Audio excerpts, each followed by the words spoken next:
Welcome back. This is going to be a bit of a short one because I forgot precisely where the break point was from this chapter and the next. Hey, I'm starting to hear like a familiar voice here. In maybe somewhere else that isn't the blood room. Where did all this blood come from, anywho? Weird.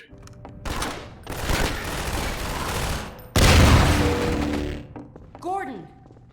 I had a feeling I'd find you here. I've got Dr. Kleiner in a safe spot. Now we can join up with Barney. There's a command center downstairs. I'm hoping to find information about generator locations. Ready? Let's go. So, not going to explain any further, just going to get right to it? Sure. Yeah, why not? Yeah. So here we have Alex with us again. Same rules as before. Like, she's got a lot of regeneration. Maybe she can die. Probably won't. Especially since there aren't nearly as many shotgun guys. At least not all packed together. Yeah, honestly, that one particular instance was probably a fluke. I don't suspect that there's going to be any more occasions where we go and get, like, our NPC allies killed. Might happen. Like, I'm not putting it off the table entirely, but, well, there's never going to be another crossfire quite like that where you have 4 guys, 2 on either side. That was brutal.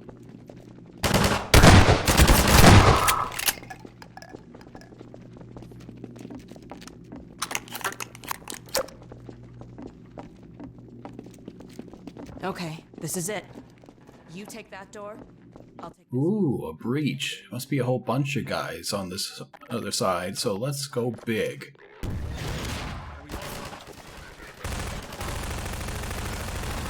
Or it's just 3. Okay. We're in luck. There's a generator in the square outside. We're trying to disable as many as we can to loosen the Combine's grip on this sector. It'll take me a few minutes to expose the core, then I'll need you to hit it with a burst from the gravity gun. In the meantime, watch my back.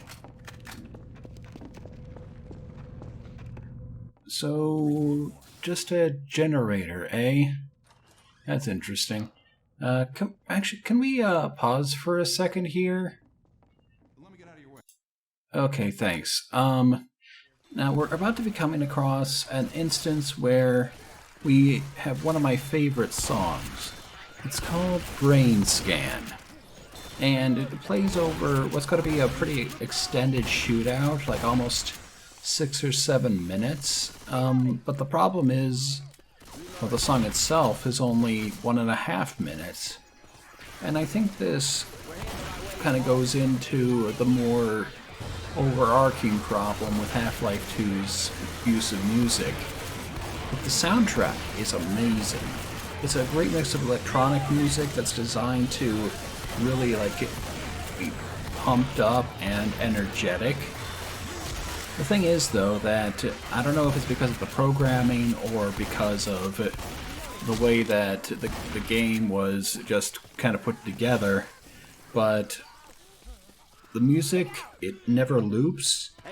It only has like maybe 2-minute long tracks, and sometimes the sequences where the track kicks in are so short that you just hit a checkpoint before it's even done. So the music, it rocks. The way they use the music sucks. And so for the next section here, I'm actually going to be splicing in a bit of music that I found out on the Creative Commons library. I'll put a citation for it below if you want to see it for yourself, but yeah. It's not entirely in the spirit of the Half-Life 2 library, but I rather like it myself, so yeah, I hope you enjoy. Anyway, time in, let's keep going.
Barney should be on the far side of that canal.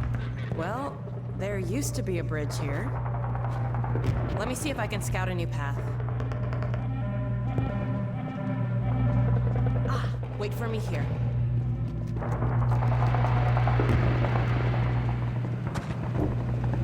So I acknowledge right from the start that my choice of music might not really resonate with everybody, but, well, the thing is that Half-Life 2, having silence over so many, like, action-heavy scenes, I feel like it's why I'm having such a hard time connecting to anything.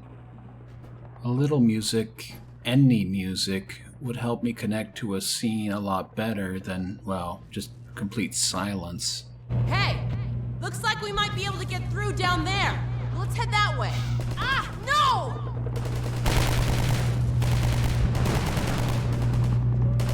Gordon, run! Get out of here! You know, the funny thing is, we could have just gone down here at any time. Yeah, the game has no barrier preventing us from just going off and abandoning Alex while she's trying to climb up a wall. I just find that kind of funny. So, anyway, here we are in another sewer. It's like root canal all over again. But you know what? That is completely fine. The fact that we're going to be doing a sewer because, well, think of a game experience almost like an arc, where every high point has to be juxtaposed with a low point in order to keep people from becoming too stressed out. Not to say, of course, this is going to be a walk in the park, but compared to a giant, like, two-way shootout with, like, dozens of soldiers, what we're going to be doing down here is going to be relatively tame. Just a little bit more free exploration and small skirmishes as opposed to, you know, the outright, like, giant confrontations. And I think this is actually a sign of, good design. The fact that we're allowed to take a breath after going through something incredibly, fast-paced. And besides which, it helps to provide a little bit of freshness and variety to the whole world.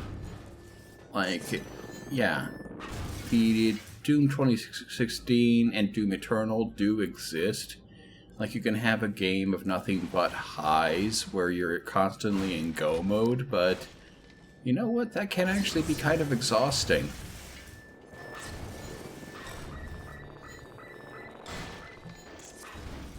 Like, when you really think about it, like, the fact that you constantly have to be, like, worried about getting into, like, giant fights does mean that the entire game can be a little bit, like, almost on the stressful side. And, Valve has been trying to sort of optimize the experience for quite a while, trying to make things just overall a pretty smooth ride for the player. Nonetheless, though, here we are. Another confrontation with the Combine. Over what appears to be, the bottomless pit that every European city needs. So, yeah, I want you to notice just how many things end up being just resigned to the pit. And I end up just losing it forever. Which is a problem because, well, I am running a little bit dry after that big shootout in the plaza. Or plaza. Don't know which one that is. But anyway. One thing I do kind of wonder is, back in Half-Life 1, the HEV suit was fitted with all kinds of trackers, because they were wanting to monitor people's condition and see how they were doing during their research operations. So that's how the Heku was able to track Gordon. And I noticed that, well, the Combine seemed to also have no issues with ambushing Gordon no matter where he goes. And it makes you wonder, doesn't it? Like, I'm not going to accuse Kleiner of being like an eccentric scientist who put in unnecessary features for the sake of authenticity. But, well, he could be. Like, he very well seems like the sort of person who would be like, oh, what are all these trackers here? Well, they must have been good for something. And, well, I mean, maybe they are just, they have an idea of where Gordon's last position was because they're constantly checking in and providing updates. Like, that also seems like a realistic possibility. Out of here. But I just like to think that yeah, like they're just on some sort of like view screen being all like, well, he's going here, and now he's going here. I mean, the alternative is that in the middle of a giant invasion, the Combine is rappelling down into these sewers just in order to shoot at zombies. Like, there aren't any people down here. Nobody who's alive, anyway. And oh yeah, that thing you just saw there. I'd say a bit of a feature of barnacles, actually, that they will just latch on to anything they find. Anything. Like, it's not just looking out for the player or finding particular props. Whatever comes across their tongue, they will eat it.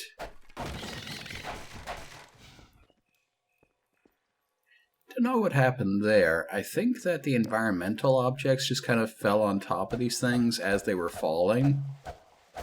Like, head crabs have a sort of weakness to environmental obstacles in that anything you launch from the gravity gun is pretty much a one-hit kill on them, so we'll be coming across enemies later on that also have special weaknesses to gravity-thrown props, so I think that, yeah, that's a particular, like, property of weapons that provides, like, a unique damage type.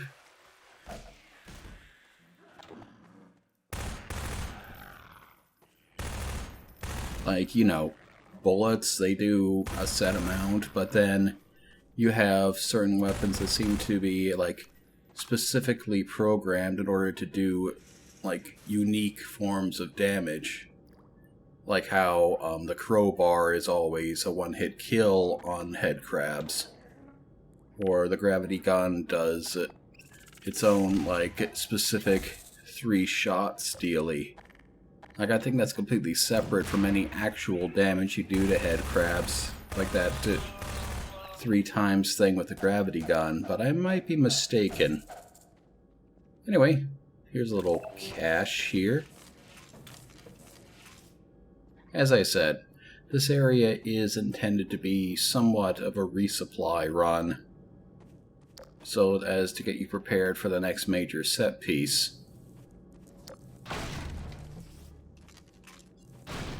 So you have this lambda here, which is just kind of, you know, out in the open.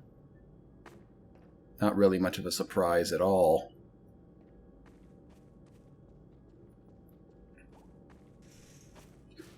Still, though, yeah. Alex has been captured by the Combine. That's something we really have to think about a little bit.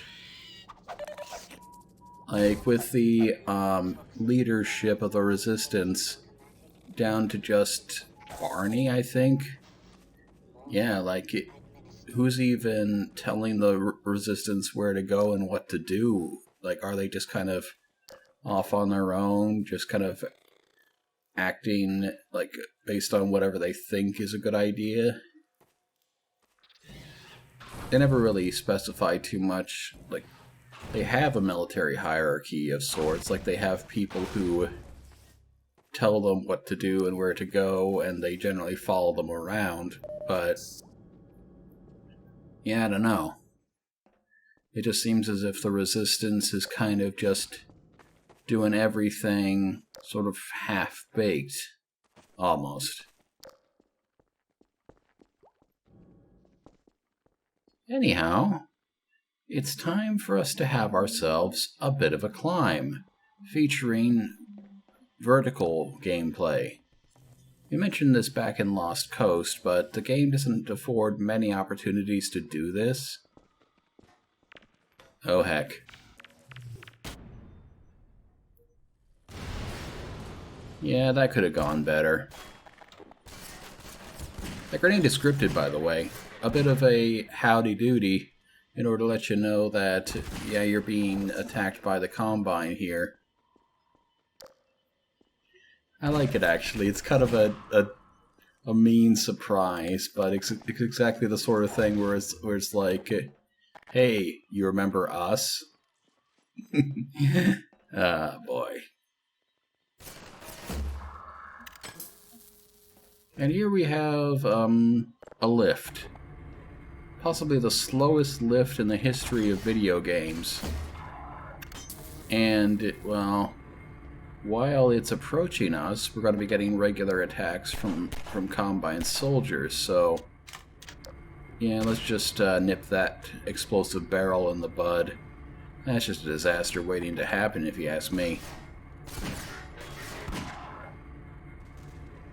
You know, when I think about it, our weaponry here is largely designed for kind of fighting at longer ranges. Like, you have 2 handguns with perfect accuracy. What did I say that for? But accuracy at long range. You've got a shotgun with also like a very tight spread. Honestly, the only gun that seems to be designed to only be functional at close ranges is actually the submachine gun, ironically enough. Everything else seems to be capable of fighting at the very, very long ranges. Like even the assault rifle, if you just like tap on the fire button, it can actually function pretty well. So yeah, the game was kind of designed with open environments in mind rather than like tight corridor shooting, which juxtaposes it very interestingly with Doom 3, which was designed for more of these kind of cramped spaces. But no, this game here, yeah, you can have these fights where your enemies are just a blip on the distance. And oh yeah, we saw these white-suited guys during that musical break. These guys are called Combine Elites. They exclusively use pulse rifles, but they have the ability to fire the secondary fire with the energy orbs, which honestly doesn't make them as dangerous as you'd think. I'd be more afraid of them if they had like submachine guns and they were firing rifle grenades. But, you know, orbs... I mean, you've seen our own struggle with orbs.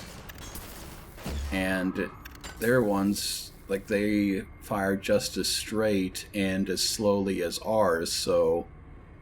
yeah, it's not really that difficult to just kind of get around them and avoid them. Still, though, they got a heck of a lot more health, so generally you're better off fighting them with just the high-powered weaponry and not worrying about going auto to auto with them.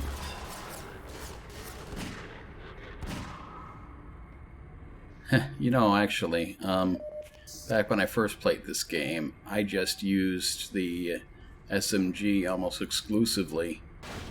Like, I think for some reason I didn't like using the shotgun, and I didn't like using the Magnum either, so it ended up, like, a lot of cases where I just kind of held down the fire button until things fell over, which was, not very compelling gameplay.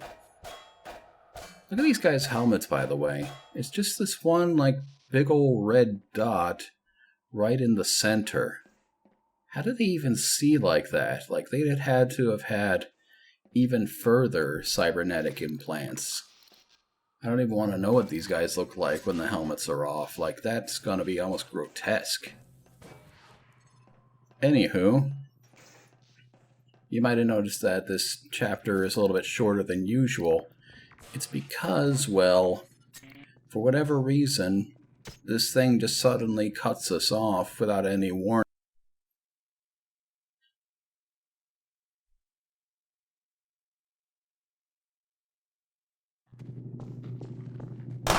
Dr. Freeman! Barney said you were on the way. We got split up by snipers.